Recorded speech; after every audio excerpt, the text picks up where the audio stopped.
So, thank you. So the regular meeting of Midcoast Community Council for April 24th, 2019 is now in session. Would the council members introduce themselves, starting on my left? Dan Haggerty. Tamar Powell. Glenn Erickson. Michelle Weil. Claire Tuton. Dave Olson. Barbara Matthewson. Can we have a Board of Supervisors report, please, Ally? All right. Good evening, Midcoast Community Council and Midcoast Community residents. My name is Ellie Dahlman, and I'm here on behalf of Supervisor Dawn Horsley to provide a few brief updates for you. And today, most of the items I have are on some upcoming events and meetings that are happening. So the first is a reminder for the State Legislative Forum, Keeping the Coastside Connected, that's being hosted by Assembly members Mark Berman, Kevin Mullen, and Senator Jerry Hill. We'll include a panel discussion with utilities and key agencies, I think specifically in response to the tunnel closure, which you're all very familiar with. And this event is happening this Thursday at 7 p.m. at the Half Moon Bay High School. So I'll leave a few of these flyers, and I'm sure the information is also posted online on Senator Jerry Hill's website and the other Assembly members as well. So that is the first item. It's tomorrow. That is tomorrow, yes. Tomorrow, 25th. Thursday at 7 p.m. at Half Moon Bay High. And there are also two other upcoming events that the Office of Sustainability is hosting related to free electronics and styrofoam recycling drop-off, as well as a free used tire drop-off. And those events are, that will be happening in Princeton. And those are happening in May, Saturday, May 18th at 10 a.m. from 10 to 2. So I was going to leave a few copies, a couple copies for the council, and then I'll leave a few out on the table in the front for anybody interested. And at the most recent Board of Supervisors meeting, the board approved a proclamation proclaiming May as Mental Health Awareness Month. So I brought a couple of flyers with a number of events that are happening, as well as a box with some other goodies related to Mental Health Awareness Month, which is next month. And the last item that I have for you is just some information about the upcoming county fair and some booklets regarding the contests that are happening at the San Mateo County Fair. So if anybody's interested, or if you know anybody that's interested, I will leave those here for you as well. And with that, I don't have any other items today, and I'm happy to take any questions or comments. Thank you, Ally. Great. I will leave these with you all. Just a reminder, I have a couple of speaker slips. If you want to speak either on something not on the agenda, which is coming up right away, or on something on the agenda as things go on, just make sure you get a speaker slip up to us. We are limited to 3 minutes, all of us. So let's see, any other public comment? I have one item I wanted to, item's not on the agenda. We think we've decided the council doesn't make public comment. Is it just announcements? It's an announcement, okay. So we had Jeff Weiss here from Caltrans, Information Officer, and he followed up with two items of interest that didn't relate to the tunnel closure. One was to let us know that just in the last couple of days, they received the funding to repair the slide south of the tunnel. So they're moving fully ahead with the project and in design phase. Second, we carried with us the information that the skateboard, which was a popular attraction near Surfers Beach but sits in the Caltrans right-of-way, has need to be moved, but he wanted us to know in advance so we could get it moved as opposed to Caltrans moving it. And so I've contacted the appropriate people there. And so it's a nice proactive action on his part. It pays off to get these communications going. You had an announcement, Dan? I also have an announcement, yes. One quick question on that. Did they say what the project was that they were going to use the space for? Or were they going to skateboard? No, it just has to be moved out of the Caltrans right away, and so they're going to work with GCSD to move it. Oh, so they're asking that it be moved. Well, they're telling us to move it or else, but in a nice way. Dan, you have an announcement? Yeah, so the county airports just today announced about the RFP process for the retail space at the airport, which used to be the 3-0 Cafe. Interested people have the opportunity to tour it on May 8th between 2 and 3 p.m. The full 65-page document of the RFP is available at publicworks.smcgov.org/airports. And the announcement is in today's Half Moon Bay Review on page 3B, right in the middle on the left-hand side, right-hand side. Thank you. I have a few other announcements. One is that Climate Ready SMC is still taking applications for pilot projects to assess and plan for climate change and develop neighborhood or community-specific adaptation plans. So that's still open until May 22nd, if anybody has something they want to pursue. There will be a job fair at the La Costa Adult School in downtown Half Moon Bay on Tuesday, May 7th, with a number of local employers. Dream Machines is this Sunday, which should be fun and a lot of traffic. Public comment, I have one speaker slip so far. Heather? Good evening, council members, and thank you for this opportunity to say hello. My name is Heather Peters, and I'm with an organization called the Coastside Emergency Corps. We are a coastside-based, all the way from the tunnels down to the county line, volunteer organization. We're a 501c3, and I brought you our newsletter. You'll recognize that very handsome man in the picture who's the speaker later this evening. Our origins were within OES, the Office of Emergency Services, back in 2013 after a grand jury report and a report on preparedness that came after the tsunami evacuation in 2012.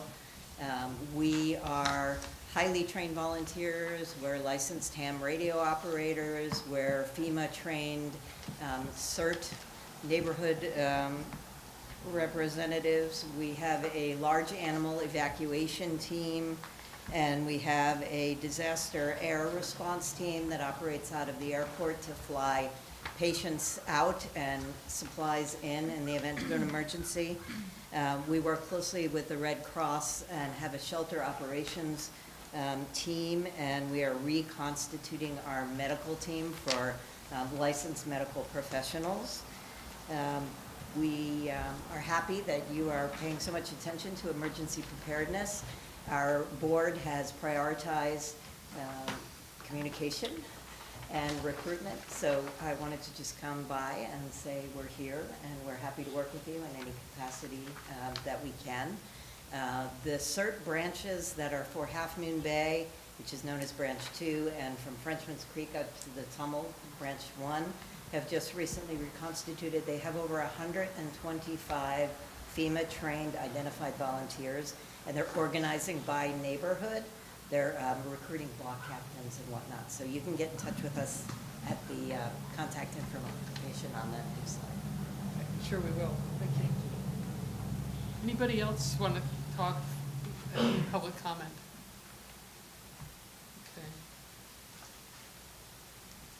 Okay. Move on to the consent agenda. Do I have a motion to approve the consent agenda, which consists of minutes for March 27th and April 10th? I move to approve them. Second? All in favor? 7-0.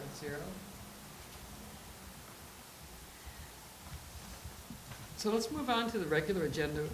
As you know, this is the last of our 3-meeting series that was about emergency services and traffic and highway openings and closings that was generated by the events of March 12th, I think it was. Most of what we've done, or much of what we've done in the prior 2 meetings, were pretty much specific to what happened on the 12th of March and to the tunnel and related issues. As we finish up the series tonight, we're not so much focused on the tunnel, we're focused more on the everyday and potentially emergent situations that occur locally. And hopefully we'll be able to have a discussion about things that aren't just related to the tunnel, but are also related to how we live here. So our first guest tonight is Captain Saul Lopez from the local sheriff's office. Thank you very much. Good evening, council and residents of the Midcoast. Again, thank you for the invitation. Not only am I here, but also Kevin Rose, manager of OES, and also Brian Mulver, the emergency preparedness coordinator for the coast side. I am not going to delve into the emergency preparedness questions because they are the true experts and they're going to give you great detail on how we do evacuations and respond to certain emergencies. Claire did ask me that what type of crime trends were going on. Fortunately for the Mid-Coast, it's been relatively low-key.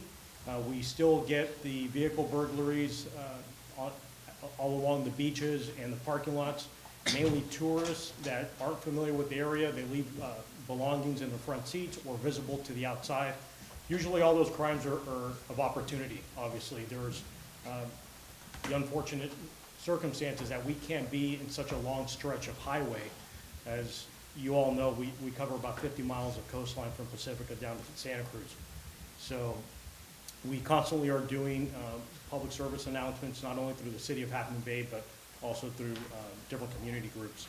So I just want to remind all the residents of the Mid-Coast, please don't have your valuables in the front seat. Occasionally, I will be at a location here in the harbor or up north, and I'll walk by a few cars and literally take photos and share them with my patrol bureau to kind of demonstrate why we're facing those type of issues. And again, it's very difficult to educate the tourism that comes through the coast. As you know, it's we're heavily impacted over the weekends. So it's just an educational campaign that we're going to pursue. As was mentioned, Dream Machines is coming up Sunday. We've collaborated with numerous stakeholders to make sure that everyone on the coast side is safe. We are expecting a high volume of traffic Sunday. SMC alerts are going to start being issued to the coast side, and hopefully people that track our activity here on the coast, people visiting, that way they know that they are going to be impacted by traffic. So we're going to be monitoring that with CHP and Caltrans and the other folks at OES. And we're going to have people on site. I'm going to be actually at the Dream Machines event, and I believe we're going to have over 150 volunteers from the Sheriff's Office participating in that event. So we're going to have it well staffed, so it doesn't impact the outside community outside of the airport. And also what was asked of me prior to this meeting regarding the Moss Beach substation and the hours that it operates and how it's staffed. We have a multitude of sworn personnel, basically sheriff's deputies and sergeants that report out of that substation that are responsible not only for the Mid-Coast, but also everything south of Half Moon Bay. It is staffed by one individual Monday through Thursday from 8 a.m. to 5:30 p.m.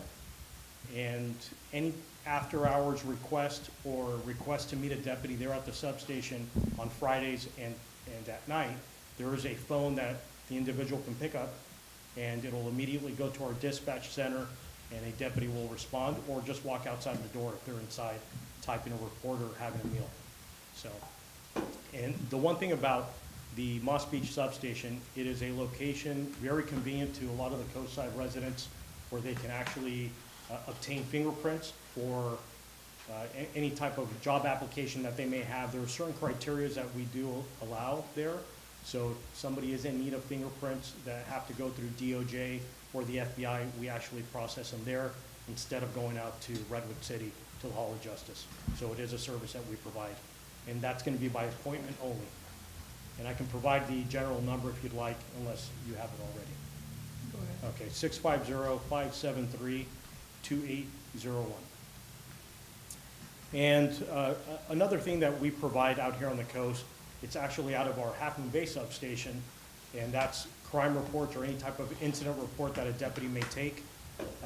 Before, we used to have to tell people to go out to the Hall of Justice to Redwood City. Now you can actually have that convenience centrally located on the coast to obtain a report that we've authored. And usually that does take some time, probably 7 to 14 days after the incident took place. And that's all I have unless the council has questions of me. You mentioned volunteers at the Dream Machines. I have seen sheriff's volunteers Yes. occasionally, like at the Pumpkin Festival. But I don't know how that works. Can you say anything about your volunteer program? Well, I do know that the volunteer program is run through our Emergency Services Bureau. There is a manager that coordinates that program. Kevin Rose, I'm going to defer to him when he comes up so he can talk about a little bit further because that is under his division. So we do need volunteers, and I think it's a great opportunity for a lot of residents to get involved, not only helping the community out, but actually understanding what we do as a sheriff's office out here on the coast, and also every other bureau and community we serve. So the help is wanted. It also seems to me that you may be stepping up enforcement or something else on weekends to keep the traffic flowing a little better. Is that something that I have just noticed, or you've been doing that all along? No, you're correct. You have noticed it. We have implemented extra patrols. We do have extra traffic enforcement, especially around the 92 and Highway 1 corridor, which really impacts the entire coast, as we all know. We have done special details. This past weekend was 420.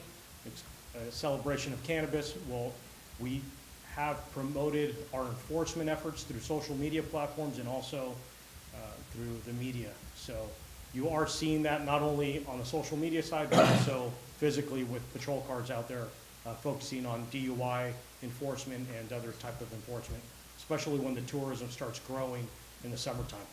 And you'll start seeing people, deputies on bicycles on the coastal trail as well, to make sure people are behaving and enjoying their time on the coast.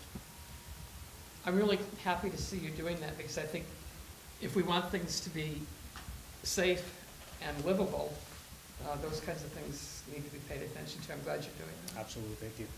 Yeah.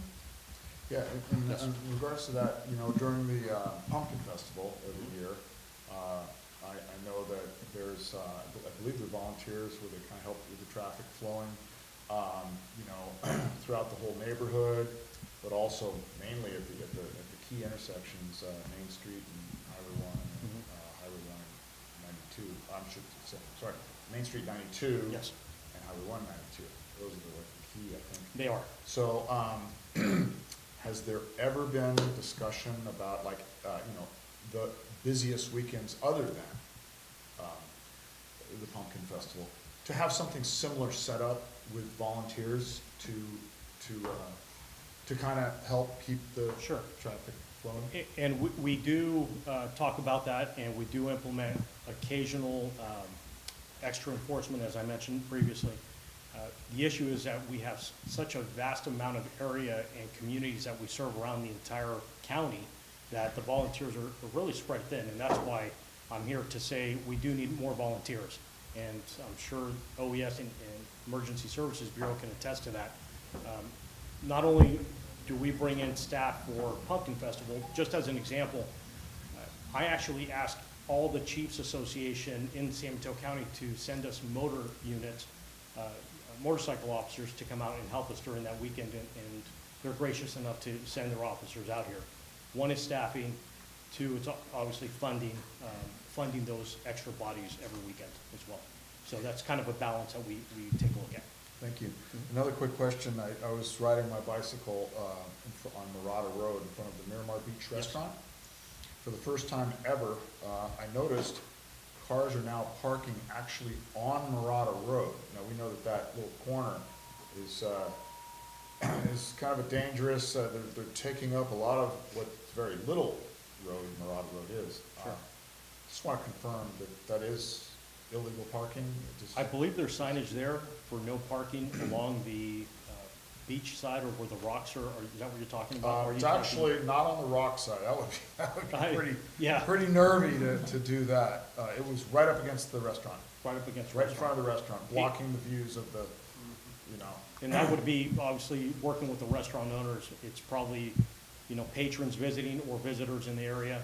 So it's a matter of calling us to come out, investigate if they're in the right of way. If they are in the right of way of the county, then we have an option to enforce that. If they are on private property, which I don't believe it is, well, then we'll work with the, you know, community there in that neighborhood to help us alleviate that problem. So that's something that you would invite the community to Oh, help. please, yes, And absolutely. calling the number 650-573. So that would be just the Moss Beach substation. So if you want a general non-emergency number for our public safety communications line, it's gonna be 650-363-4911. So that would be the, That is the general Correct. dispatch number for the entire county, actually, that we serve, all the jurisdictions, and that's a non-emergency line. Instead of 911, you dial the business line. so. That's correct. Thank you. Are there any other questions from the community for Captain Lopez? If you can get me a speaker slip afterward, then go ahead. Well, it's not for that, not for this question, I hope it. Not for Captain Lopez? No. Okay, so we'll do No, I that. do have a question. Oh, okay. I'll see it separate from the other. Just get me another one after you, later on. Go Okay. ahead. I just wanted to ask, Here. the volunteers that you mentioned for. Can you You should come up to the microphone.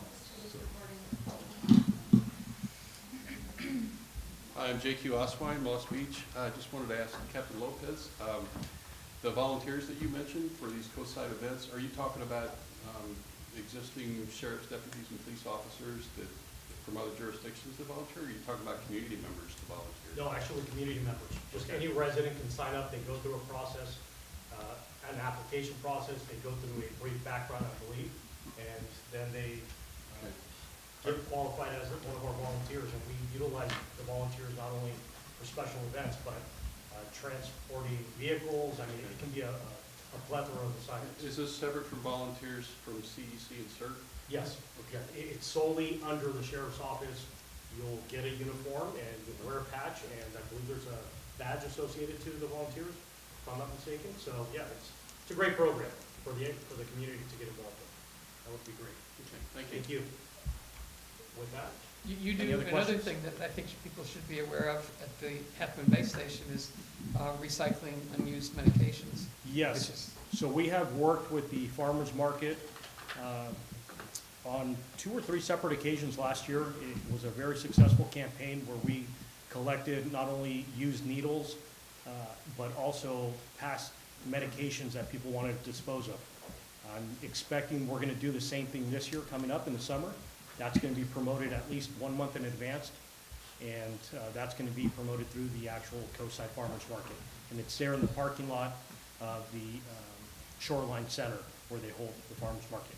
We'll have our own booth, but in conjunction with that. And I believe we collected somewhere in the range of 50 to 100 pounds of medicine, if not more, at each of those events. thank you. Anybody else? Just interested in how you collaborate or cooperate with the CHP, since you're both on SR1 and 92. Sure.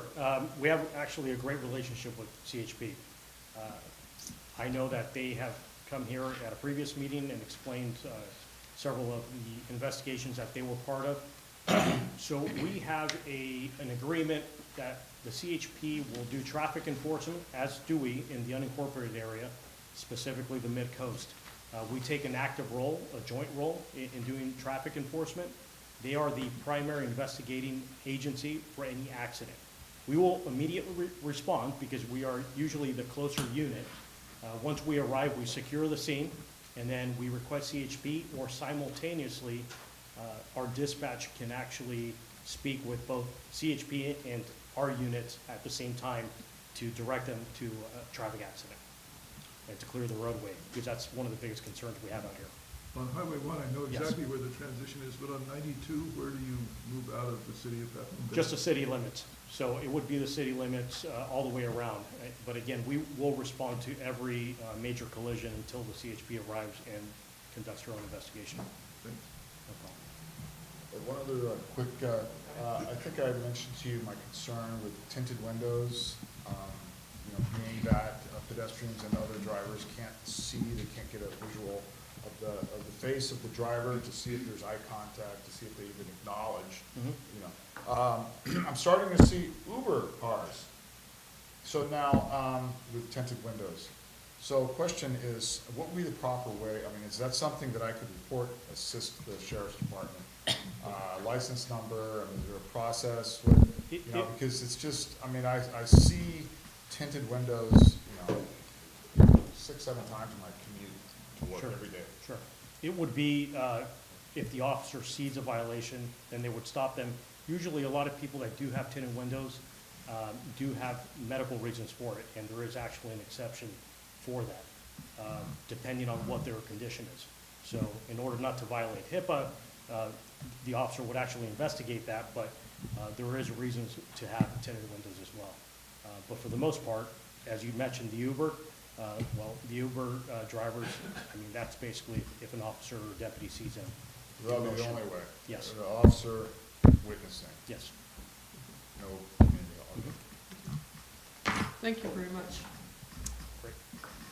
With that, I'm going to introduce Brian Mulver to speak about emergency preparedness.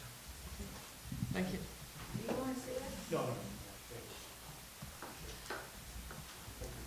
By the way, there are a lot of different types of materials out on the table out front related to all of these presentations, so please take a look at them, and there's some valuable information there. Thank you. Thank you. Good evening, council and audience, and you at home. My name is Brian Mulver, and I'm the Coastside Emergency Services Coordinator for the Sheriff's Office of Emergency Services. And a little bit about my background. I'm a trained firefighter and was an EMT, and I've been studying for this job that I have for all my life. I remember the first time that my mom used my middle name and told me to get in my room.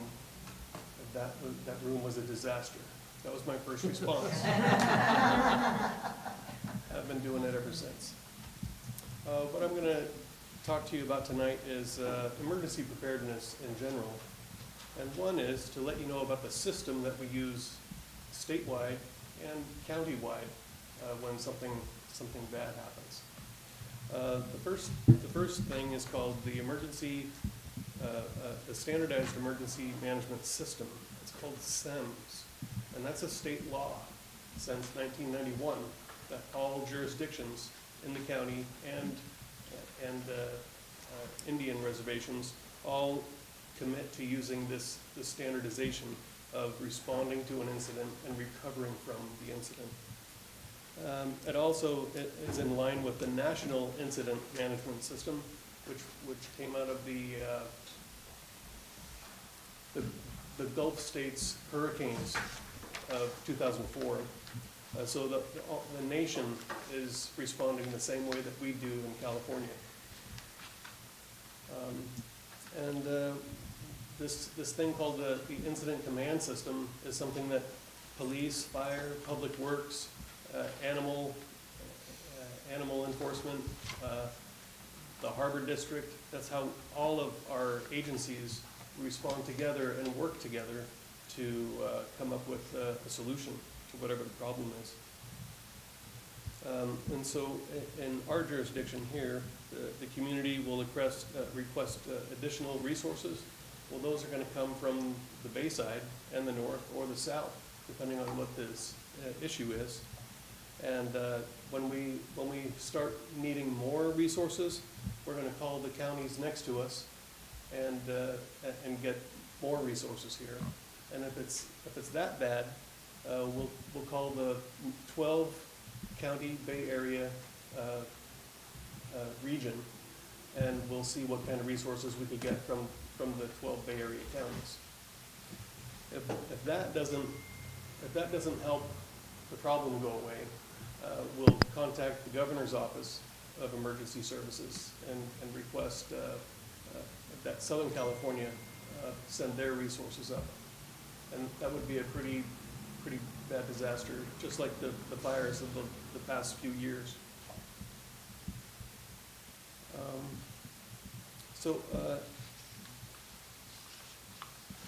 All of our cities, all of the counties in the whole state of California have specific plans to deal with any kind of issue that comes up. One could be earthquake, oil spill, doesn't matter what the issue is, but we respond the same way every time, and that's how we work together, following the SEMS law. So one of the questions I was given to respond to was evacuation in an emergency, and what people can expect from the following circumstances. Well, fire was number one, and for the sheriff's OES, expects that all persons will observe the situation, act decisively, and keep moving out of harm's way. Now, this decision to evacuate is your own, and it's what my mother and father, grandparents taught us at a young age. Save for a rainy day. That's money. That's also food and water, and a place to sleep, and whatever you need to eat. Always have a full tank of gas, because the fires are getting more serious every year, and it's just a good thing to save for that rainy day when it's really a fire coming at us.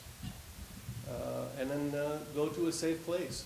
Go downwind or crosswind to get away from the inferno or whatever the problem is. Just keep moving away from it until you get to a place where you could hunker down. The longer you wait to evacuate, the more traffic that there will be on the road. So don't hesitate to leave.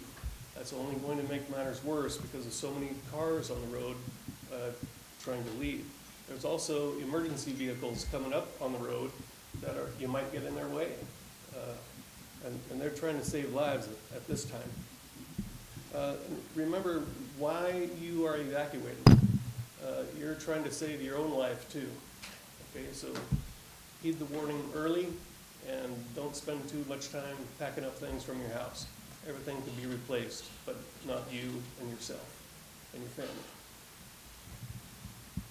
So act decisively, don't wait for an SMC alert. Also, SMC alert might take a few minutes to do, and if you're already seeing the product and seeing whatever is coming at you, that's your alert warning system right there. You, yourself, and your family. Let's go. The alert notification is not always guaranteed to reach everyone in time. It may take as much as 15 minutes to be sent to communities, or it may not even reach everyone in every circumstance. And so that's why we know to look around and see what's going on, and listen at night. What's that noise? Let's go check it. It could be something serious. So keep traveling away from the flames and the smoke till you get to a safe area and find out. You can always find out what's going on by turning on your car radio to KCBS, usually. The time difference of waiting to evacuate may be between life and death. Remember to check on your neighbors before you leave also. I know you may have heard a lot of horror stories about people that survived and their neighbors didn't. So it's always a good thing to be neighborly and check on your neighbors.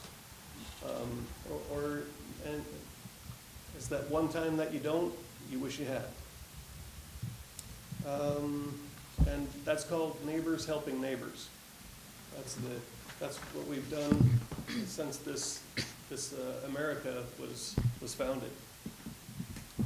For earthquakes, that's another story. For earthquakes, it may not be necessary to evacuate your home, but drop cover and hold on to something, because that first jolt that you got is not going to be the last, and it's not going to be the strongest. The next one that happens is going to be way stronger, and it's going to knock you to the ground. Is it better to go downstairs or backyard instead of upstairs? No, I would stay where you are and go to a wall that's on the inner side of the building. This is an inner wall, and you would get down on the ground and cover your head. By the door, the bedroom door, No, by the wall, wall. by the wall. The door is not attached to the superstructure, so it's going to move also and maybe fall over. But the wall is a very sturdy place to take cover. And always cover your head. These plaques fall. But if there's a big shaking, do you wanna go outside your house? You wanna go on the ground, Oh. just get on the ground while it's shaking and cover your head. Make sure you're not, that this could fall. Just move away where it's safe. That'll Or protect. under a table, huh? You can get under a table, under a chair, but not in a doorway. Yeah. Good questions, thank you. The doorway was the old, The doorway was in the 50s and 60s, and I remember. 70s? Oh, in the 70s too, yeah. I remember my whole family in the doorway. It was crazy. The reason I ask you is because if a big earthquake comes, upstairs, how you gonna get downstairs if everything rocks? Well, I don't know if you Yeah. have time to do that, We'll, so. we'll have time for questions after his presentation. Yes, it's easy, it's easy. So if you're on a beach, you want to head for high ground right away in case it's a local issue. You'll know it's local when something is moving. That's your SMC alert, right? That's an earthquake. Something moving, and that moving is going to stop, and that is your time to get on the floor, cover your head, and wait for the second wave. It moves like this paper, and that's how the earth is moving. And so you are going to get another shake that is going to knock you to the floor. That's why we want you to begin on the floor. Wait for that second wave to pass, and then make sure everything is okay, and you are okay, and a way to get out of your building if you need to. Most of the construction in California and the western states are predicated on safety in the building. And so all of the structure will be to an earthquake code whenever it was built. But that code changes over time, so you just have to be careful of where your building is and how you should behave. If you could wait on that. One thing that you could do to prevent damage to you and things in your home are to look at your structural earthquake damage. The structural earthquake damage is going to happen on the outside or the upside of your home.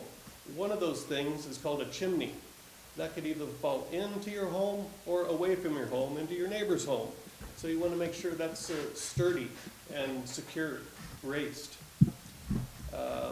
so it doesn't fall. How do you reduce the risk of your non-structural earthquake damage or risk? And that is things that fall over, things that shift and move. If it's your house, apartment, or business is damaged, remain in your home or remain in your shop and check for the smell of gas. The smell of gas smells like rotten eggs for the most part. And if there's no gas and there's no odor, remain in your home. Remain in your home. Start cleaning up the glass and pick up things and see if there's any damage. And what else do you wait for? Aftershocks. Aftershocks are going to happen 1,000 times a day after that big earthquake happens. So if items have tipped over or fallen or broken, considered that's non-structural earthquake damage, and some of your insurance may cover that.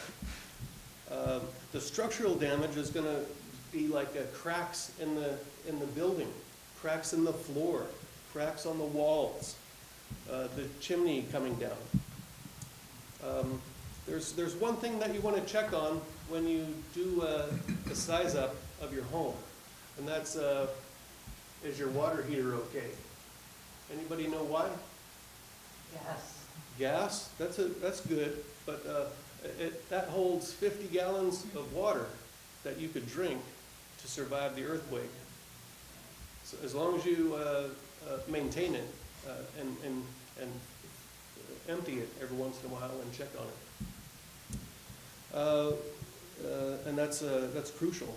That's crucial water. Ceilings may fall and doors may jam and the exterior walls may crack.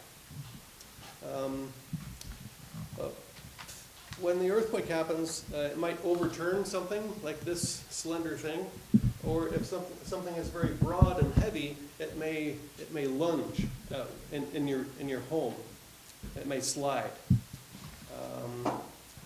Piping may break and start leaks wherever they are, and there might be some differential displacement of your home from the foundation as well.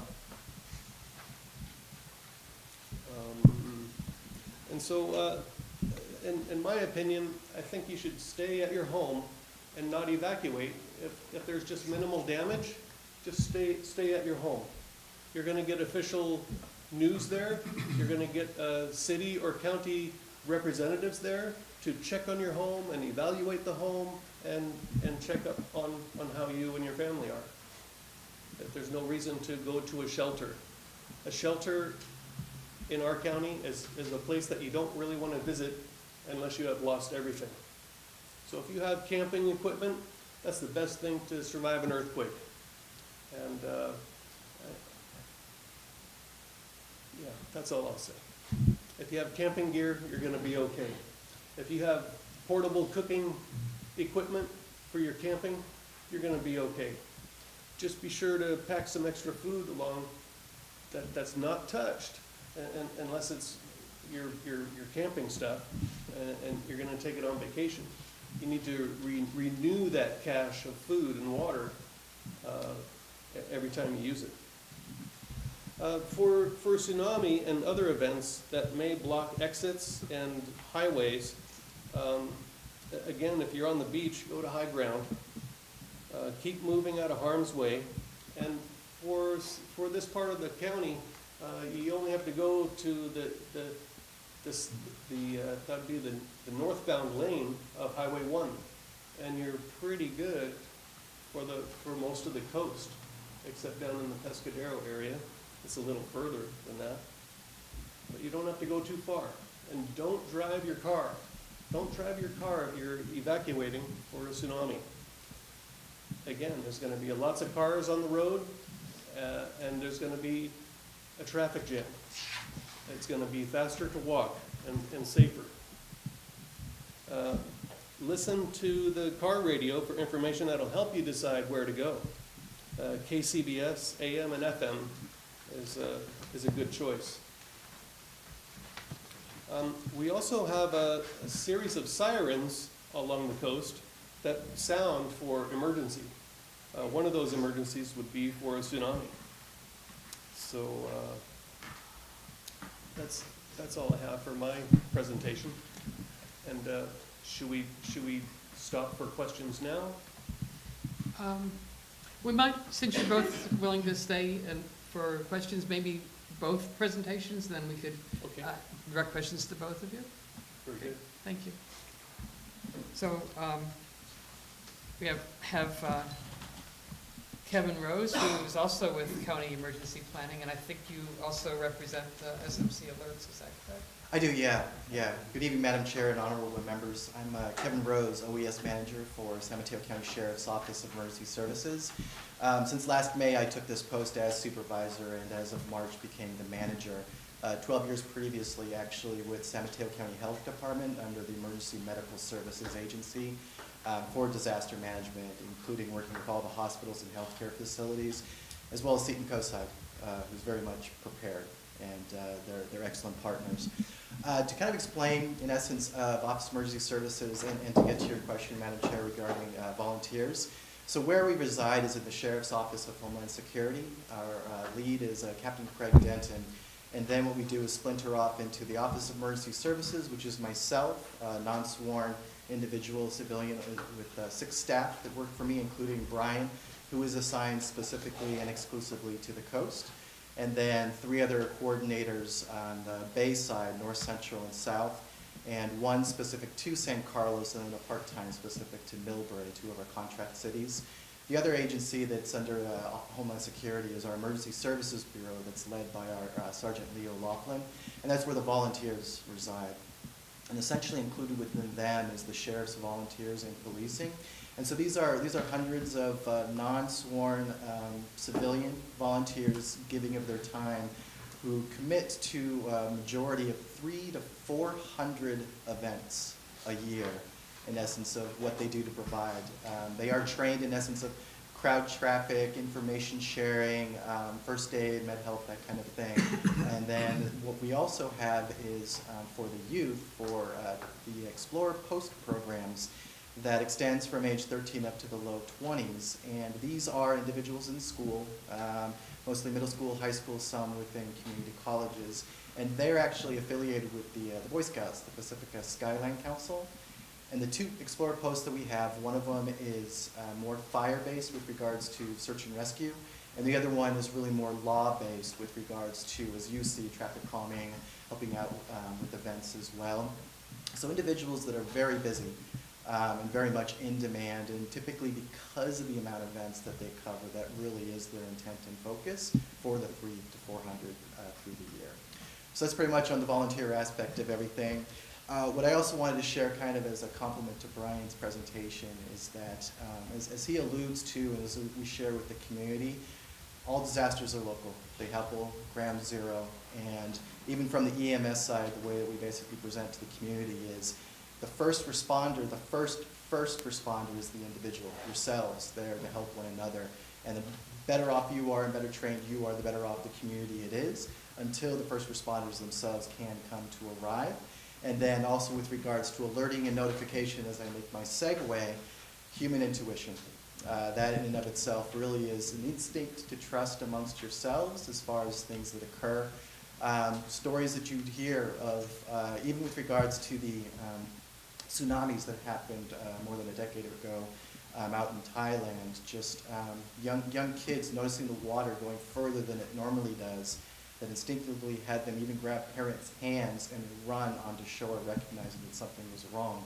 And the case being, of course, the tsunami, all the water that was being brought forward, came back tenfold into the communities, flooding even further on. So tsunami preparedness and awareness is something much of a focus and intent here. Truth be told, the earthquakes that happened in Japan in 2013, our county, our emergency operations center, and even on the Coastside Emergency Operations Center was activated. There is such thing as that proverbial 3 a.m. phone call in the morning. And what we basically did is watched to see what occurred in Hawaii, to see the impact of how it may hit our coasts as well. But the messaging that went out communicated to the community about going to higher ground, although some of that translation was lost when a segment of the community went to the highest ground in Skyline Boulevard, which was more than safe, just on the other side of Highway 1, and you're good to go. But that is a sample and case, in essence, as far as events that we actually have responded for and what we continue to prepare for. What I was asked, and thank you very much for inviting us here today to present to your council, was to speak more about the alert and warning aspect and SMC Alert specifically. So just to share with everyone, SMC Alert, it's an opt-in alert and warning system. It's an electronic system that basically is for the county and all 20 cities. And this does include, when I say the county, the unincorporated areas as well. And basically it has trained authorized senders, emergency managers and first responders with regards to law and fire that can and do communicate with the community with regards to emergency alerts, notification, updates via email, text, and voice phone. If you go to smcalert.info, this is where you're able to sign up yourself and control the message and how you receive it. You are able to choose basically what type of messages you want, if it is with regards to wildland fires, if it's with regards to law enforcement activity, If it's regard to wildlife activity, mountain lion sightings are a very popular one for people to keep informed with, especially as they come more into the urban setting. But these are all opt-in and then customizable, and you can even choose what cities that you would like to receive the information as well. Now, the one thing that will occur, we have roughly 99,000 individuals for this county, which is populated about 760,000. So roughly 1 in 8 is signed up. And please do sign up because it really helps in essence of not only us sharing with you what's going on, but also for you to share with others as well, especially if it's within your own area. Again, first responders. And so one thing that everyone would receive is if there was a disaster, if there was a tsunami, if there was an earthquake, if there was a wildland fire.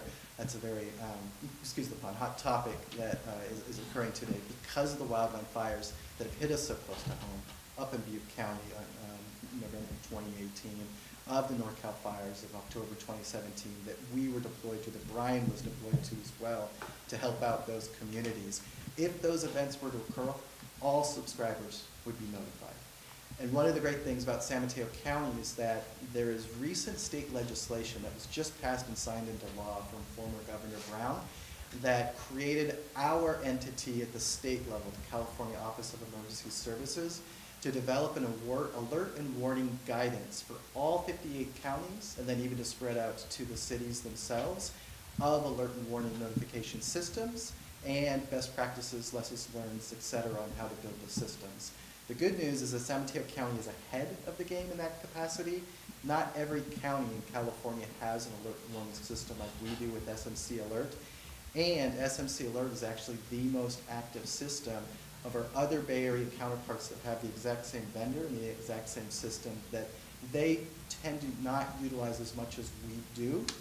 They really are reserving it more so for the big events, but we want the community to become comfortable and used towards the utilization of that information.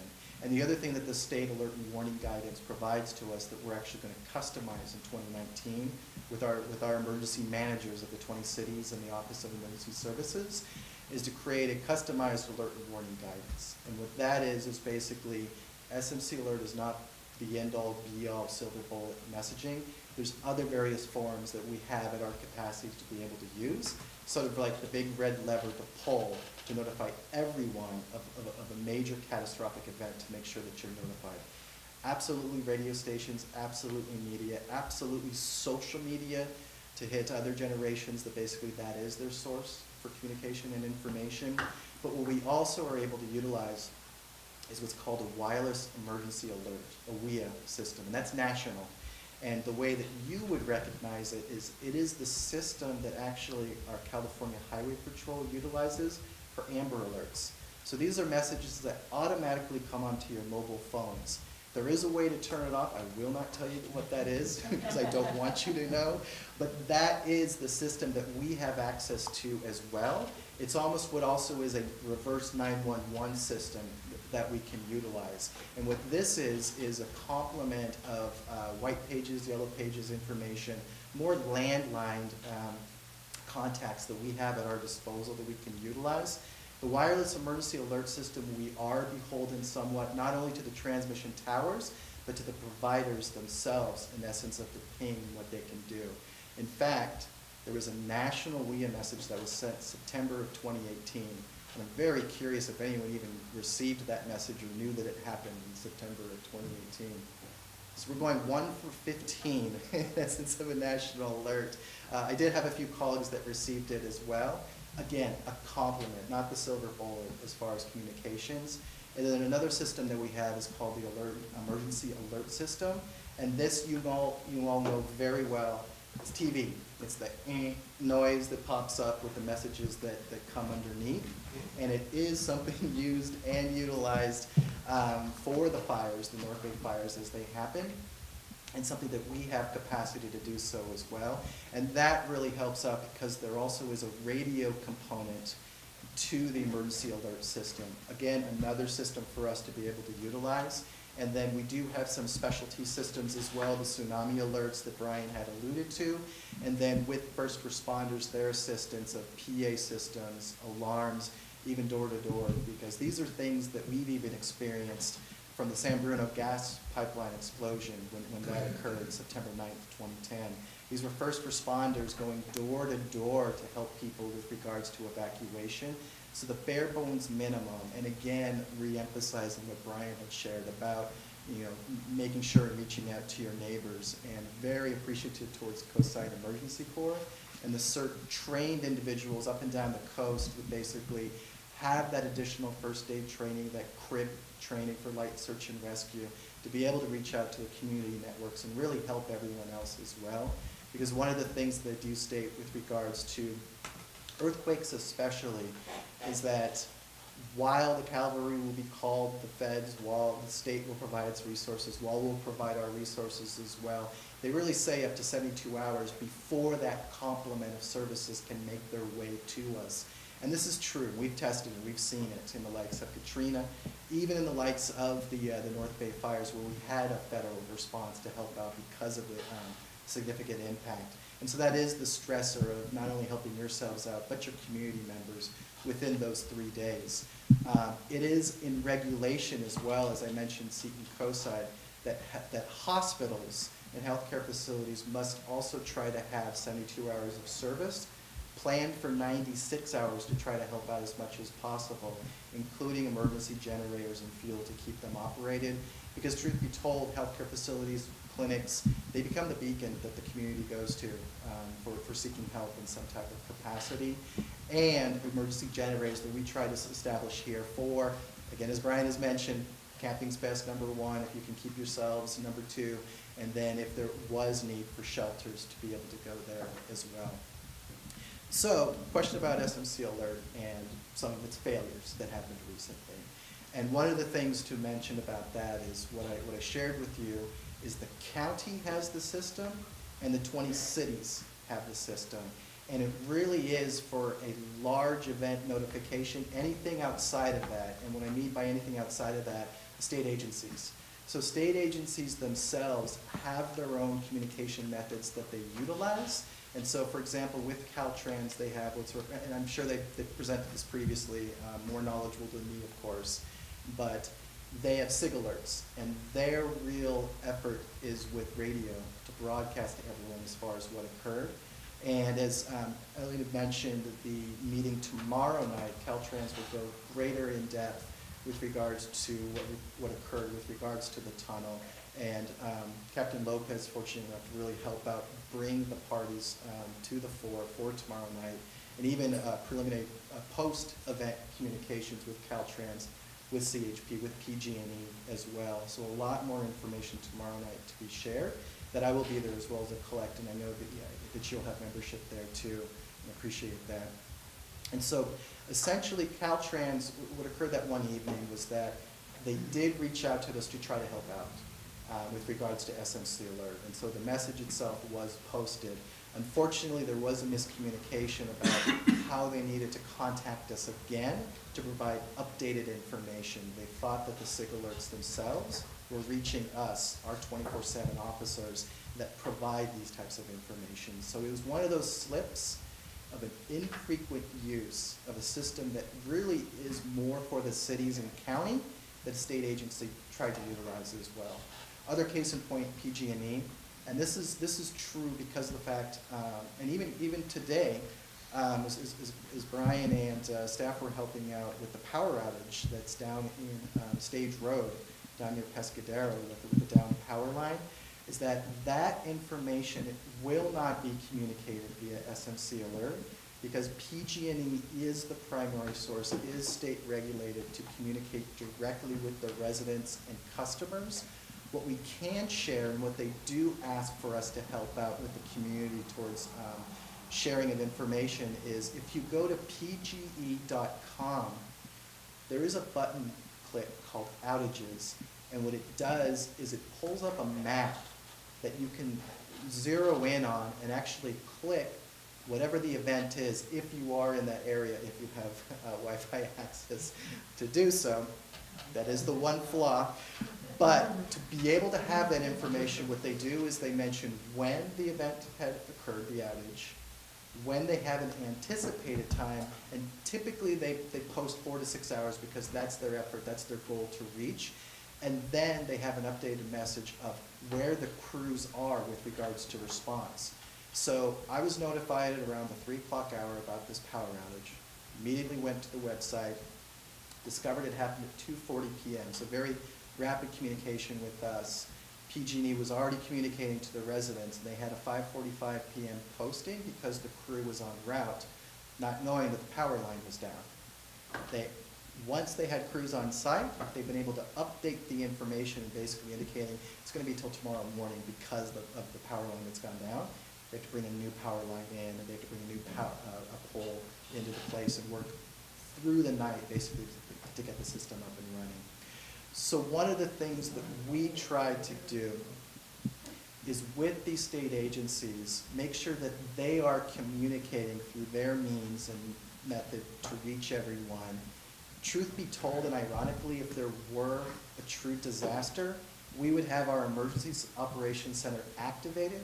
We would have what's called a Joint Information Center, which is our county PIO working with other agency public information officers, that's what PIO is, and working with these state agencies to get real situational awareness and real-time information. And that's where we would be sharing and complementing the existing services that for day-to-day events, like the tunnel closure, and hopefully not day-to-day, but those types of circumstances, that if it were a disaster, that's how we would try to be communicating with everyone to make sure that all the agencies are coming together so the information is being pushed out to one and all. So that's a lot with regards to alert and warning system that we have at our hands in this disclosure towards actual disasters themselves. And then even truthfully to staff, the usage of the SMC Alert, and we are improving upon it with our messages. That is what's being displayed. And the other thing to note is that sometimes some of these events that occur on the coast, as the captain alluded to, the event initially, for first responders, it's all about life safety and security. And it could be that they do not have the number of resources there because the communicator is the individual on scene of whatever the event is, traffic crash, law enforcement activity, whatever. They are the ones that send the message out from the field or to 24/7 duty officers on the law side or the OES emergency management side to send that message. So that's where the originating information comes from, the field. And sometimes the field itself is so engaged within the life safety and security that there is a delay in that message going out, and sometimes that message just doesn't go out. Because one of the things that what we try to do is if they know that the event may last longer than an hour, that's kind of the trigger mark. That's where we ask that they consider sending that SMC alert. And what we do is it's 20 different cities with 20 different mindsets of how they want to send the messaging, including the county is 21. With this alert and warning guidance that the state has provided that we hope that we will be customizing, is trying to make it more template, trying to make it more standardized with these 20 plus users, 300 plus authorized senders, that the same type of information is going out to the community so they know what to do. So that's a lot, again, right at you, but any questions that you guys may have? I know there will be a lot of comments and questions. Okay. Anybody that wants to speak, please get a speaker slip. They're out on the table, and make sure that we have it so that we know who's speaking. Let's start with the council. I do want to keep people to 3 minutes so that everybody gets a chance, but I know we have things to say. Barb? I guess I'm still confused about why nothing went out on the 12th. I got an alert from you guys today about the 300 block of Stage Road in Pescadero having its wire down. A lot less more people were impacted with that. So I'm just confused. If it happens during the day, it's good, but if it's at night or a weekend, it doesn't get posted, or? No, what had occurred is that the events that's on Stage Road is within our purviews. We had, and Captain probably alluded to this, a deputy on scene, eyes on, that basically was able to help. March 12th, it wasn't the case. State Highway, California Highway Patrol themselves were coming. It was a soft close, and what had happened was there was a power outage. PG&E had communicated to Caltrans at around 5:45 the power would come back on, which it did. The difficulty at hand was that there are regulations that the fire suppression system has to be up and running in order for them to be able to travel in and out of the tunnel, and it took hours, Caltrans hourly upon hourly, to figure out why that wasn't the case. So the flaw itself was, again, as I was mentioning, Caltrans, who was the communicator in essence of what was happening that day, were more hands-on of trying to resolve what was going on scene versus their method and form of communications. And honestly, what we will commit to from that point is if we are asked to send that SMC alert, because it is Caltrans that does the communications, it is their issue at hand that they must respond to and provide updates to the community to, which they do through radio. If they choose, as they did that evening, to utilize SMC Alert, we're going to be more proactive. We weren't as, Office of Emergency Services, myself, we weren't as proactive in the messaging. We asked them about it, their confidence level about the time frame, and we had not heard back. We did not know until the following morning that there was that delay. Okay. And one last question. You keep mentioning about KCBS, the radio station. There was also a bad car accident on St. Patrick's Day that closed the area as well. KCBS was giving false information out. They were saying the road was open to one-way traffic, the tunnel was back open. So do you know who communicates the information to them, where they get their information from? I would be guessing. All I know is that Caltrans themselves, how they communicate is SIG alerts, and the SIG alerts go to media, which media in turn broadcasts. Since it did occur, there was actually 2 DUI crashes on St. Patty's Day from Miramar to the north end, actually the south end of the tunnels. There were 2 different incidents. What happens there, as I previously mentioned, deputies will arrive on scene, secure the scene, make sure everybody is being treated, everybody's extracted from the cars if they can't do it on their own will, and CHP is also in response to those accidents to investigate. What happens on the CHP side, I'm not going to speak on their behalf, but I do have knowledge of what the communications that they do. They will communicate to their Golden Gate Division. Everybody falls under the Golden Gate Division area. The CHP officer will relay that to their dispatch. Then they enter it into a computer that all the media outlets actually have access to where collisions are occurring that CHP is investigating. And that is part of that overall SIG alert system. But as you get traffic reports in the morning, whatever your favorite radio station is, all the radio personalities go to that same website to see where the traffic congestion is. They have access to the traffic cameras on the bridges, and that's how they create their reports. So you consider it fake news, that's probably the assumption on their part, whatever they were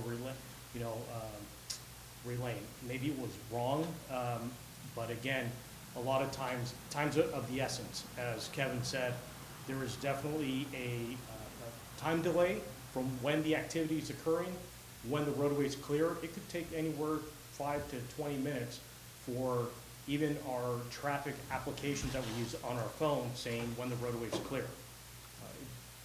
I don't want to confuse the council, but that's basically the gist of how CHP communicates with their dispatch. It's completely separate to our county public safety communications. But yet our public safety communications can communicate with them in real time while they're on the scene as well. Just through their technology they can do that, and through the radio systems we have. Thank you. Captain Lopez, I have a Yes. follow-up to that. So I was one of the lucky vehicles that was number 10 in line when the road closed on that accident on St. Patrick's Day at Madio. And I certainly understand no initial alert, but I know there were a number of sheriff's deputies there at various times during the evening. We ended up parking and walking home, which I am in South Oklahoma. But can you speak to why none of the sheriff's deputies ever sent anything out to SMC Alert on that? Because there was never an SMC Alert on that. To that specific incident, I can't answer why they did not. That is an objective decision when they're on scene. If there is either one-way traffic control, again, I don't have the details of that accident. I know it was a major injury accident from what I understand. And because of that, usually when there's minor injuries, well, we're capable of moving those vehicles off the side of the road. It's still going to create some traffic for rubbernecking and whatnot, people that want to see what's going on. But when it's a major injury accident, especially a DUI investigation, we leave the cars in place, and unfortunately, you experience that. So I apologize if that message wasn't out there. I'm not upset about that part at Sure. all, and it was a horrible accident. Yeah. But it was 4 hours before the road opened, and none of the deputies apparently ever contacted the dispatch or SMC Alert on that. And I'm hoping, and all of us on the coast are Sure. hoping, when we encounter things like this, that in the future, I'm not asking when anybody's in the middle of an emergency response, but at some point, when things have quieted down a little bit, which they did, that one of the deputies or, the incident commander or somebody does send out that information. It is very helpful. It was never any information sent out that it had occurred, that the road was closed, and there was never any information sent out that the road was open again. So the road being open again for a lot of people is actually, in some ways, more important that the road is closed, because we can see the road closed on the apps. But Sure. knowing that it is open again is harder. I completely understand, and I do agree. We are, that is one of the lessons learned because of the tunnel closure, of not only creating that communication thread on SMC Alert or any other social media platform. The sheriff's office does have a Twitter account, Facebook, and all the other social media platforms. If the public chooses to follow us, they will get some alerts. Not all, I can't promise, because of, again, of the vast area we cover in all the jurisdictions in the county. But there are some new protocols in place where we're going to close that loop of communication to tell the community that the roadway is open again. And I completely agree with you. Thank you. That's really all I was asking, is that you try and get your officers reminded. Absolutely. I have a brief question that's following up on some of the other presentations we've had, and that's regarding communications when the power is down. Apparently, a lot of communications between agencies and the public does rely on electricity. And apparently they're getting some satellite phones with CHP or with Caltrans. And I'm just wondering, to what extent should I worry about the fact that we may not be able to communicate if the power is down? I don't know if you want to respond to that, but it's kind of a compounded and complex question. What I can tell you, based on what Kevin referred to earlier down on the South Coast, they were completely out of power, and it looks like they'll be there throughout the night without power in that area. Again, our priority is to make sure that everyone is safe and make sure that the 911 landlines are functioning. We did send out that SMC Alert. That's one of those messages that we'll send out to the community if we do see a long-term impact for that specific neighborhood or the community. But again, we cannot speak on behalf of PG&E or any other electricity provider. But if there's no power, we're not going to get the messages. And again, I assume that the majority of the community does own a cell phone. And this is a great segue into what I do want to mention, is there is an ability to not only call 911 from your phone, as long as your GPS location is enabled. Dispatch can identify what your location is, even if you don't know where you are. There's also another feature that we launched in October of 2018. All dispatch centers in the county can text to 911. And that can be anytime you're incapacitated, you can't verbalize the request for help. You can't text 911 as long as your phone is enabled with GPS location. Dispatch, any dispatch center in whatever location you are within the county they will be able to respond to you and send help for whatever reason. And there's several articles out there. I believe they were published October 18th of 2018. And there's a lot of examples. If people are facing some domestic violence incidents and they're in hiding and they can't speak, or they're in a restroom trying to report what had just occurred, well, that's a great way to communicate and have our response to that home or that location. Okay. Yeah, and then a couple other things. We would call it normal. Today they call it go old school. POTS, plain old telephone system, landlines. Landlines themselves during power outages can work in certain capacities. And then battery operated radios as well. That said, what I do want to do is, I know PG&E actually is about to launch a summer campaign pre-wildfire season, even though wildfire season is now annual, that they are trying to build upon other systems in order to communicate to individuals better than using the typical technologies, cell phone, wireless, internet connectivity that most people today use. If I could mention a little bit more on that. One other thing here on the coast for handheld radios is a lot of us have marine radios. Those are just as good as any other handheld radio in these disasters. Coast Guard monitors them, Harbor District monitors them. So if you have a marine radio and you can't get anything else, you can try using that. That's a true emergency. Michelle? Yeah, thank you guys for coming today. I think my main questions are for Kevin. So it feels like, I feel a little bit more confident now that if there were a major emergency, everyone would be mobilized and communications, hopefully would go out. And I thank you for explaining the number of different ways that you guys have to communicate. I think people on the coast have come to rely on the SMC alerts as a system that is used for even non-emergencies and just inconveniences like the road closures. But it feels like it doesn't totally work for that, or there were some failures, and I want to dive into that just a little bit more to kind of understand who is responsible. I understand that the people that are out on the scene are responsible, but they're dealing with issues like they may not have the time to step aside and send out an alert. Is there always one person? I know that you said there are 300 people, so the answer is probably no, but who is on call basically at any given time to say, I know that there's an issue occurring, or if an issue occurs, I'm the one that is going to be sending out the alert? Or is it just more of if someone thinks about it, they do it, and if not, it doesn't happen? Yeah, it's the field themselves, and and the way, and this is more so on the fire side, but law side, they're also getting involved, is they control the incident in and of itself. They are what's called the incident commander, and they are the ones that must approve the message that goes out. If they're able to do so, and I've seen the best of SMC Alert in action, honestly. On my way, this was, I think, an August PMAC meeting, Highway 1 closure with the fatal accident, deputy responding, SMC Alert within 15 minutes. And then at the end of the PMAC meeting, using Stage Road to make my way back onto Highway 1, seeing the incident open up, and the sergeant themselves on the coast sending that SMC Alert within 15 minutes.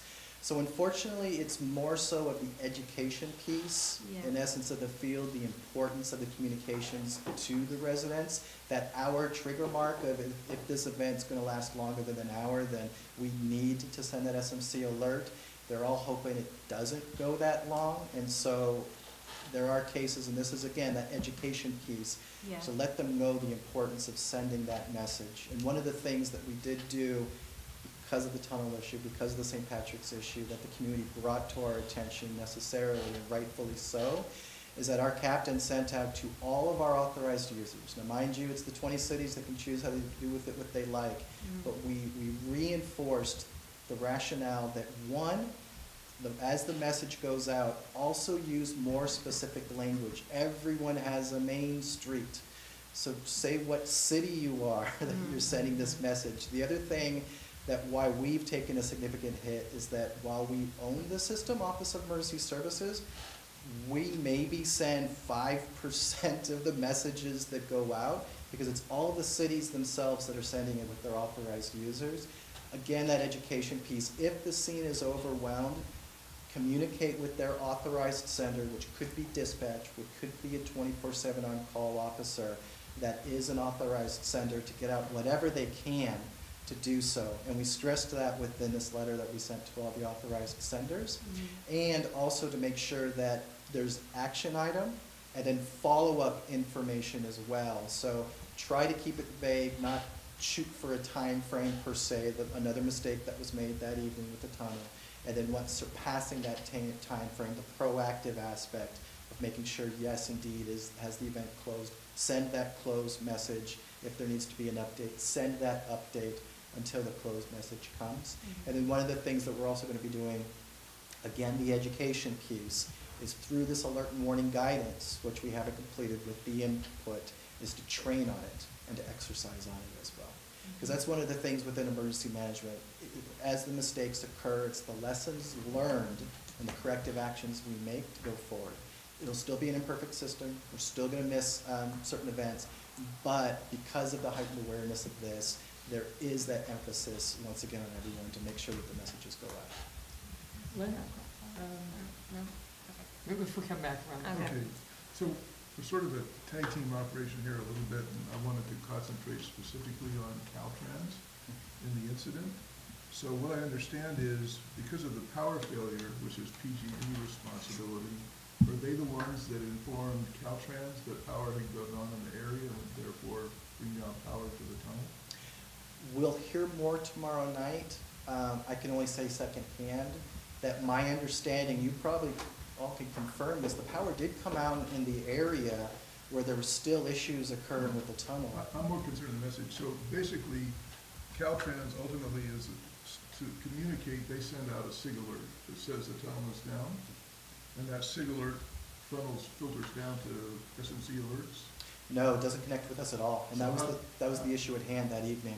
The way that the message is conveyed to us, and I'm sorry I didn't answer your question about the 24/7 officers. So it is a phone contact to our 24/7 duty officers. Brian is one of them on the Office of Emergency Services coordinator side. And then we also have deputies in the sheriff's office that are 24/7 Office of Emergency Services law side.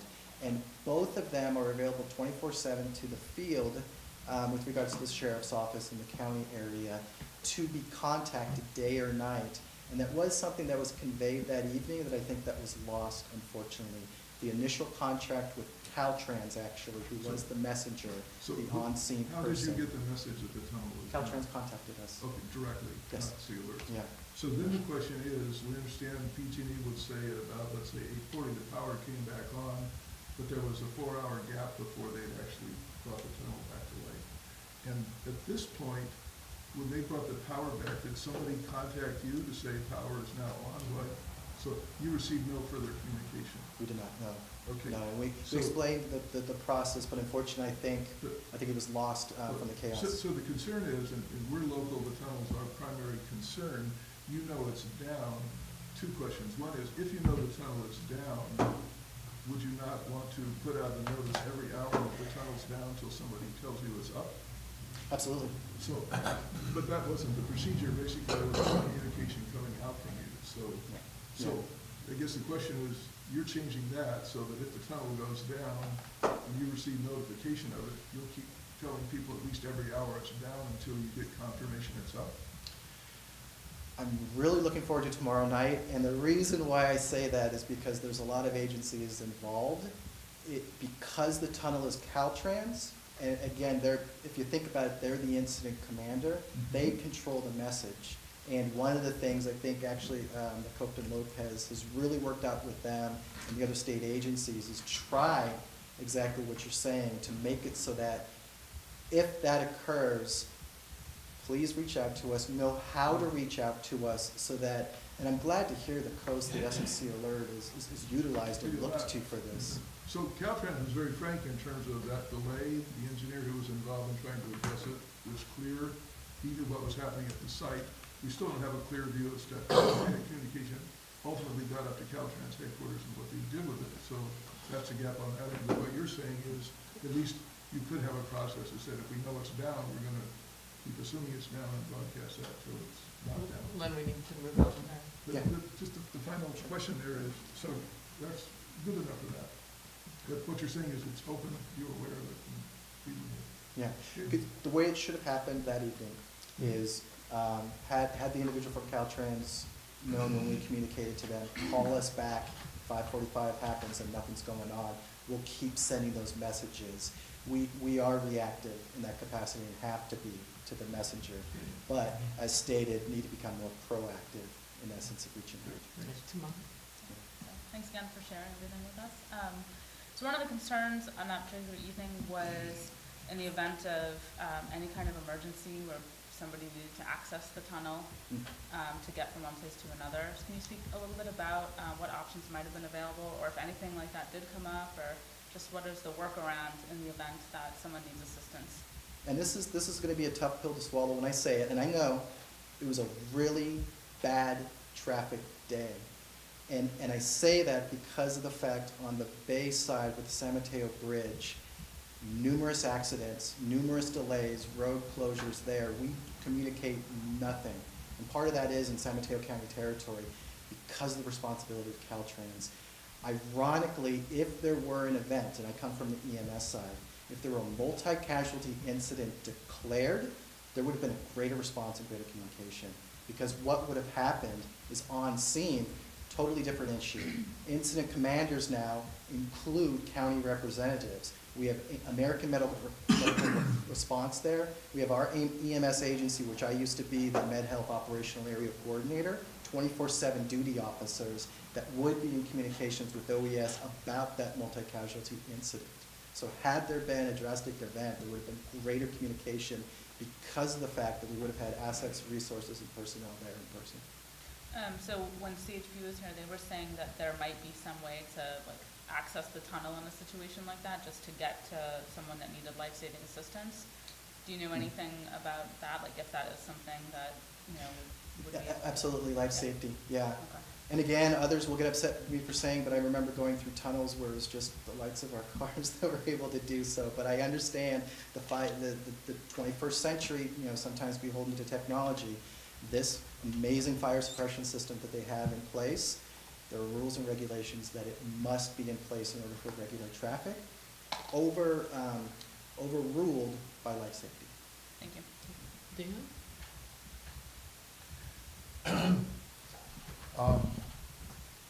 Regarding all the fire dangers that we've seen, all of your emergency response, sounds like you got it nailed, kind of covered over the corner. Does your office have the ability to make recommendations about potentially alleviating some of the fire danger that is currently here in our area, specifically eucalyptus trees and such? Gotcha. I'll answer, and then I refer to a former firefighter if you want to speak to the suppression aspect of things. I can just share with the group, that would be subject to pursue with CAL FIRE. They are the contract fire service out here on the coast, and they're the true experts on not only cutting back vegetation and preventing, obviously, fires. So I would definitely defer to them with that question. Yeah, about 8 years ago, they came out and basically brought this whole thing to my attention. Sure. Nothing has really happened. And depending if it's on private or, public land. I'm curious if Yeah, sure, please. don't want to put you out of work, but, That's something okay. preventative measure within the office. Well, do what you can around your property yourselves. Rake all the duff off of your roof and out of the gutters and keep your roof clean. Rake any dead leaves, needles, branches from your grounds away from your home. And cut any trees back that are overhanging over your home. That is called a big problem. It's a ladder, that tree leaning with its branches over your roof acts like a ladder. When the fire gets on the needles in the brush and leaves, it's gonna climb that ladder and then start your house on fire. So you wanna cut those, and by the way, the rain with the dripping off of that branch is also gonna ruin your roof at some point. But if you can keep your roof clean and the area around your property free of the duff that's all around, that is one take-home from the Butte County fires. A lot of people that saved their home did those things. And not to pile wood by your structure either. Have it in a different area and tarp it so it can't catch fire as well. And one thing I just wanted to add is at your next meeting, when the Parks Department comes to share a brief update, I believe a county fire staff person will also be here to speak directly to their active efforts at Quarry Park with regards to fire fuel reduction. Yeah, CAL FIRE, but they're county fire technically when they're under contract with the county providing services here. I have one speaker slip. I don't know if anyone else wants to speak, please get me one. But JQ? Actually have JQ Oswine again, still Moss Beach. I actually have 8 questions for OES, so I can read them within 3 minutes, but it might take a little longer to answer. First of all, I noticed recently that the unincorporated areas are not really covered in the joint powers agreement between OES and the cities of the county. And I'm wondering then if OES is fully funded to cover the unincorporated areas like the Midcoast. And if there was a county-wide disaster where OES would focus mainly on the cities because of the JPA, would they still have the bandwidth to cover the Midcoast? Okay, and then I'm also wondering if OES recognizes and fully supports the role of the CEC and CERT, and do they have plans for coordination with these local volunteers during a disaster? And I'm also wondering if OES would sponsor the CEC. Number 4, are there plans to identify or build 1 or more emergency shelters on the Midcoast? 5, are there plans to organize public disaster drills for different types of emergencies or disasters? 6, are there plans to upgrade tsunami sirens and add local alerts or other audible warnings for other types of emergencies?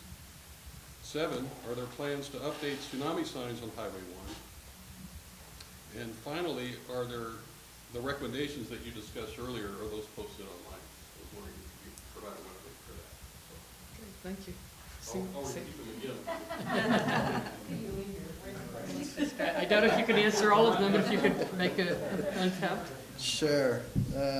Question number 1, and I could phone a friend, right? The JPA does reference just the county and the cities. Unincorporated is included under the county. So the county itself is the jurisdiction for all unincorporated, AKA your city council as the board of supervisors for the government aspect. So absolutely you are included within the JPA. You're fully funded to cover unincorporated areas. Fully funded, I would argue for more, including staff, but all 20 cities pay in. So that is 50%, and that is based upon responsive population. And then the other 50% is the county. That includes all of the governing bodies and the departments and the areas that they represent, including unincorporated. So absolutely correct. The Midcoast itself is included within the JPA. And if you wanted to get technical on the governing body aspect, your representative is Supervisor David Canepa. He is the chairman of our Executive Steering Council, which is the board. And then there is a representative council member from all 20 cities. And of course, Canepa is a colleague of Supervisor Horsley, and you're able to communicate with both as you see fit, or individually, and as an advisory board, obviously, that pathway, and then directly as well. Bandwidth coverage, a loaded question. So what we have done, actually that Heather alluded to, was because of the Silicon Valley Community Foundation report, it talked about the coast itself and disaster preparedness. That actually was the creation of the coast-side coordinator position within the Office of Emergency Services. That did not exist beforehand.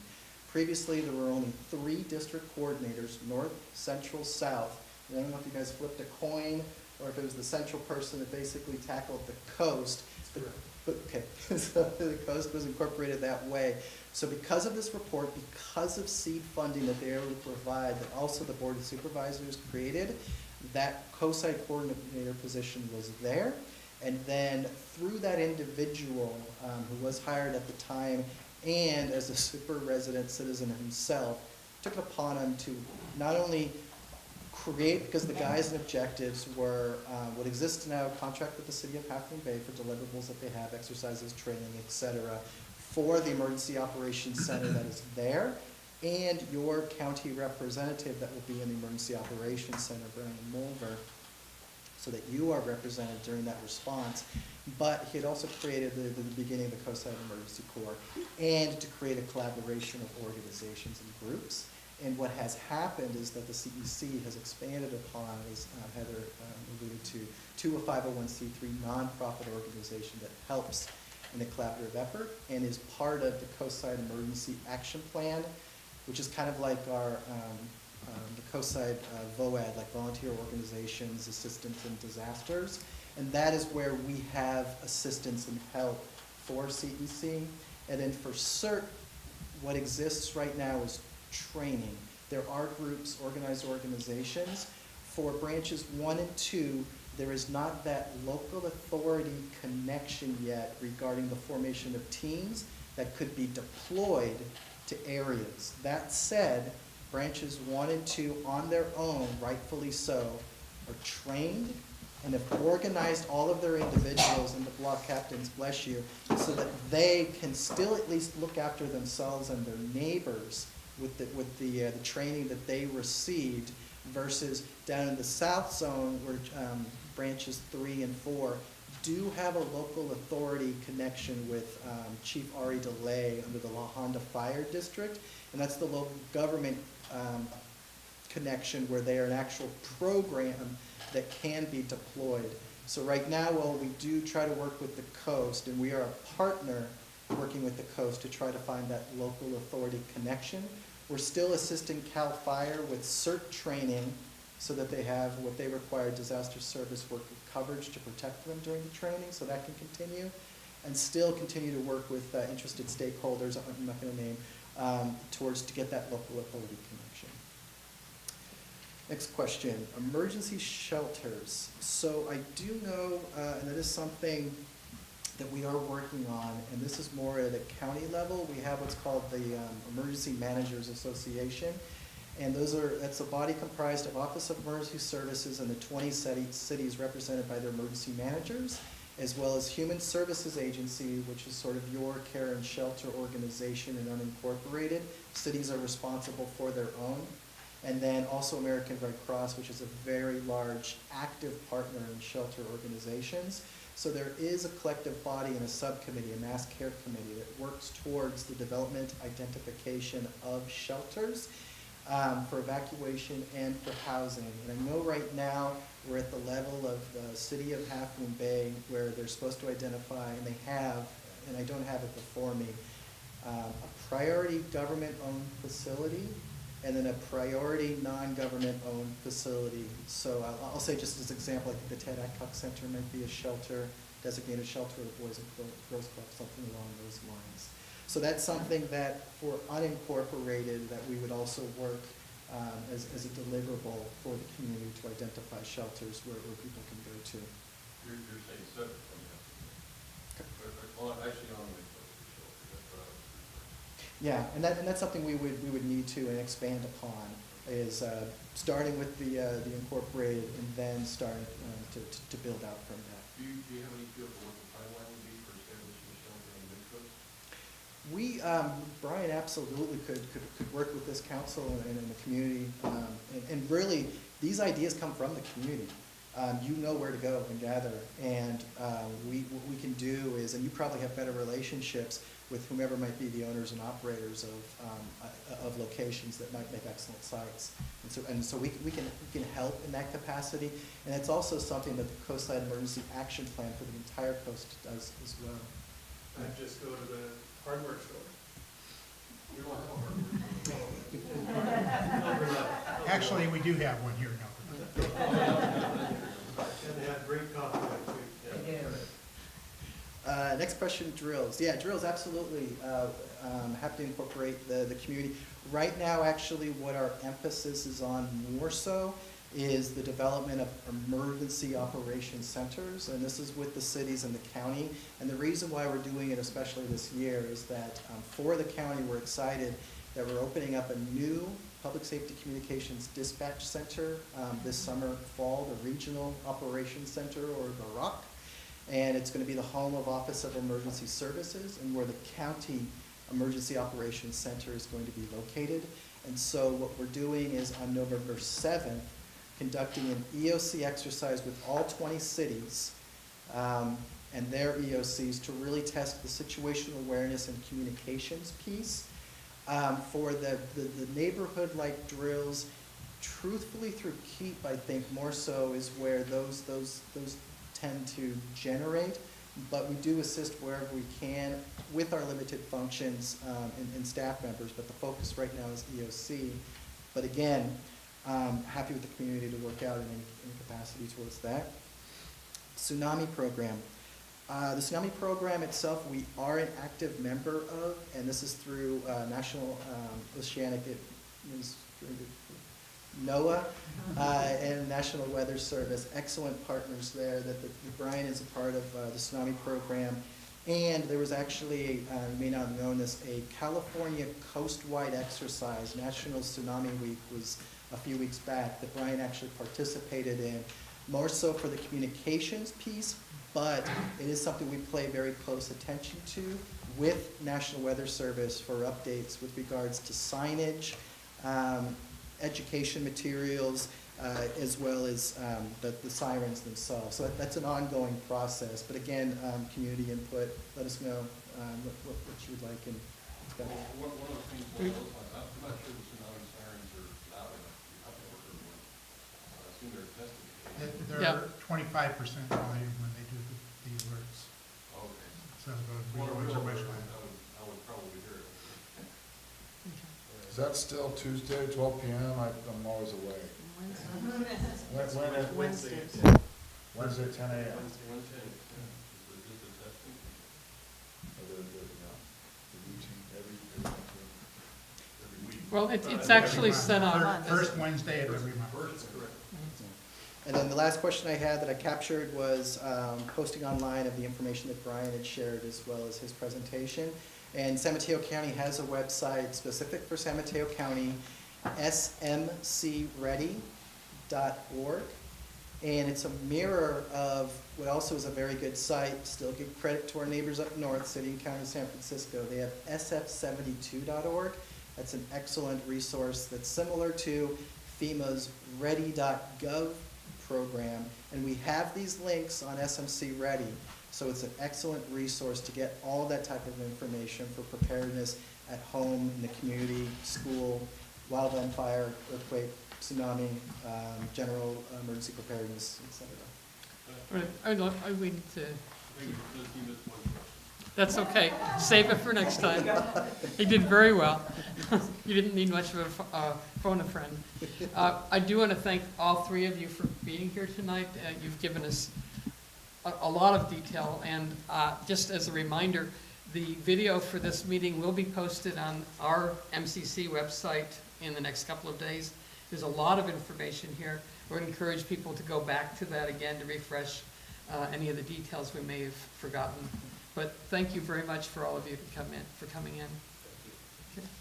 Okay. The council will also be putting together a letter or a statement summarizing what we would like to make sure happens in the way of emergency services. And we're asking for input from the community of things that you would like to see us include in this statement or letter. If you have something you want to share with us, send it to me, midcoast.claire@gmail.com, rather than to the whole council, because there's a 3-person group working on this, and we want to avoid Brown Act issues, but we would like to hear from you. Thank you. Last item on the agenda is update on conversations with San Mateo County and Caltrans about Highway 1 in Lost Beach. San Mateo County. What did I say? Santa Clara. We go far afield. I'll make this a brief item. basically looking at the highway projects area and noting that the Connected Coast Side as a project has been fairly quiet for close to 2 years. He reached out both to Caltrans and working with Ellie, county people, to convene a meeting just to understand where things stood, especially with emphasis on Moss Beach, where they looked at intersection controls and there's other things going on there. So a week before this, we met in the sheriff's substation. Caltrans brought 6 people to the meeting. There were 6 people from the county, just basically to talk about both the status overall and what were specific steps that might be taken near term. One of the things Caltrans did was to emphasize to the county they had a particular process for working intersection by intersection or project by project through things, and highlighted that as a procedure to put in place, and as I observed it, working collaboratively to try to move that effort ahead. I think there'll be further discussions about this down the road, so I didn't want to go into detail, but just to update the community that it was a good progress meeting. Ellie was at it as well, and she may have something to add. If you could. Okay? Are there any questions for Len? I was just wondering if they had a timeline for when that study will be released. Well, it's called a project initiation, and they're undertaking that for Cypress Avenue. No, actually the whole Connected Coast Site. They did not announce any dates on that. They said maybe end of summer. But I will also add, Lynn may have said this, but I didn't quite hear it, so maybe some other people didn't either. There's going to be 2 separate project initiation, one for just the roundabout at Cypress and one for the area north. And there might even be a 3rd one for Carlos and Hostel eventually. The concern that raised at the meeting was that these are intersection specific, and we have objectives as far as the corridor itself. It's not just simply the intersections. And that was brought up, and the Caltrans was at least candid in saying they didn't really have a good framework for that. I have heard back from Jean Finney, was in charge of the community planning, and she led the group that came over for Caltrans, and followed up that contact with introductions to the people she had there, and I hope that we could work together on issues like that. But that's what Dave said, is their particular focus is specific projects. First one would be Cypress, and there would undoubtedly be more. Move on to council activity. Yes. Anybody have Yes. council activity? So this past Thursday, Dave Olson, myself, and Neil Marilees, who is the Parks Commissioner for our area, met with Peggy Olson, who is the acting Parks Director, if you will, and has been in that position for some time. And some of the major projects there have been slow. So we were interested in an overall update of the status, and knew she is coming to our council next month. Actually, it's on for the next meeting. And just to understand the overall picture, give her some feedback in terms of areas of concern, specifically around the Parks Director, but other things. And in preparing with her and looking at the list that Ellie had helped prepare for that, we noted it was a fairly large list, so encouraged her to probably look at more than one meeting over a period of time.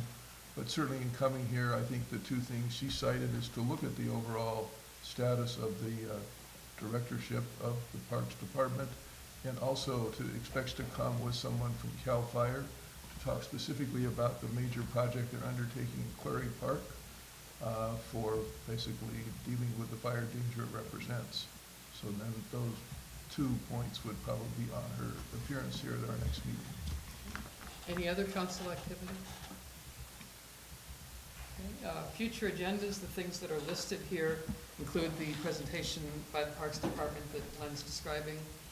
There'll also be a presentation coming up about green infrastructure projects and about disposable food service waste ordinance that's being proposed, and about the letter or statement that we're going to be sending after these 3 sessions. Other topics people want to consider for future agendas?